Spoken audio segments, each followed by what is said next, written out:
It's Migo from the Fry Geek Show. Today I'm going to be reviewing Pacific Rim Uprising. This movie is directed by Stephen S. The Knight. It stars John Boyega, Scott Eastwood, Kaylee Spaney, Charlie Day, and a bunch of other people. This movie is a sequel to the first Pacific Rim movie, which was released 2013, which is about half a decade ago. And that movie is basically like robots fighting monsters. And it was an awesome premise, and I really loved the first Pacific Rim movie. In fact, I'm probably one of the bigger fans since I collect the comic books and the action figures like this one. This is a NECA figure for Cherno Alpha.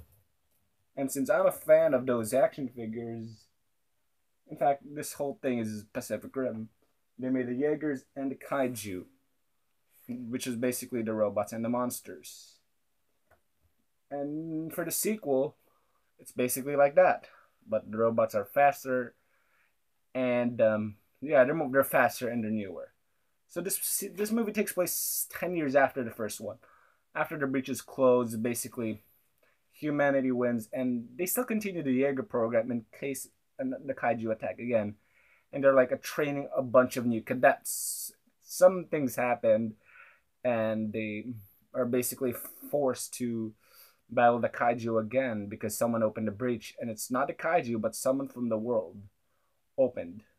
Now, the first movie was directed by Guillermo del Toro, who won an Academy Award for The Shape of Water. Now, the thing about the first movie is like the action. I can't say it's realistic, but they didn't move very fast, and it made like an impact. Like you saw the mechanical parts, so like it was a bit slow, but the impact was amazing since most things involving giant robots are like sorry about that. But here it's like, but in the first Pacific Rim, it's like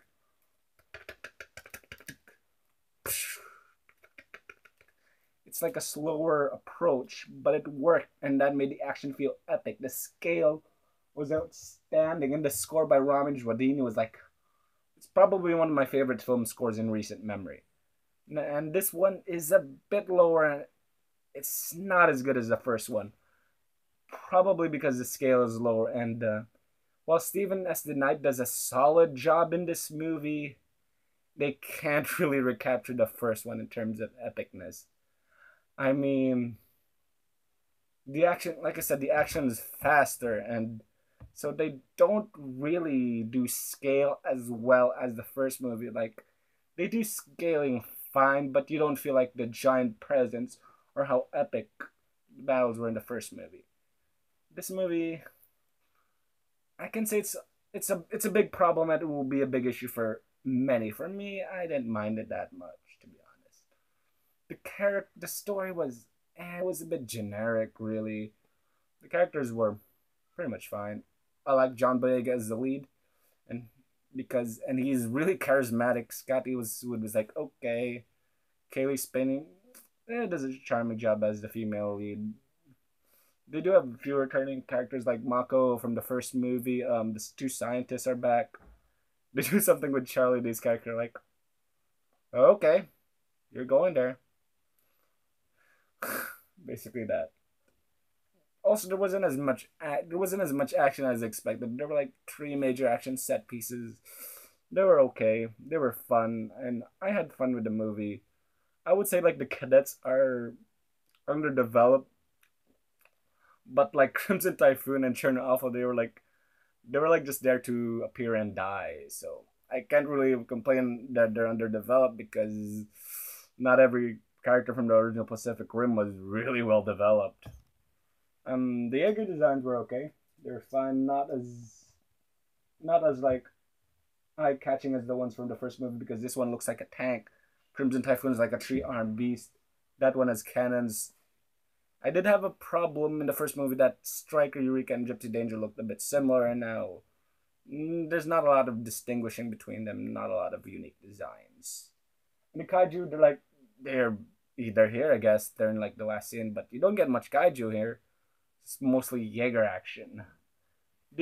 I didn't mind them expanding the universe. In fact, I kind of thought it was okay. Really, people didn't like it, but I liked them expanding the universe of Pacific Rim, to be honest.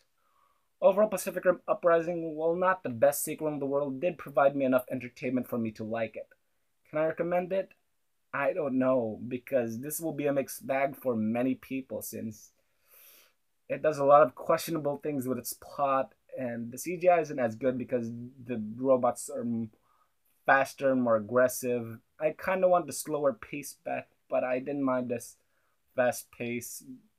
Though, if they do make a third one, I hope Guillermo del Toro does a lot more stuff because this franchise needs to get back up.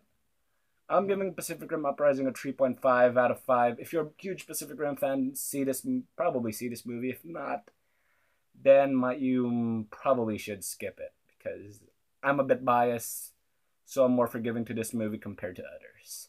Miga from the Fry Geek Show, out.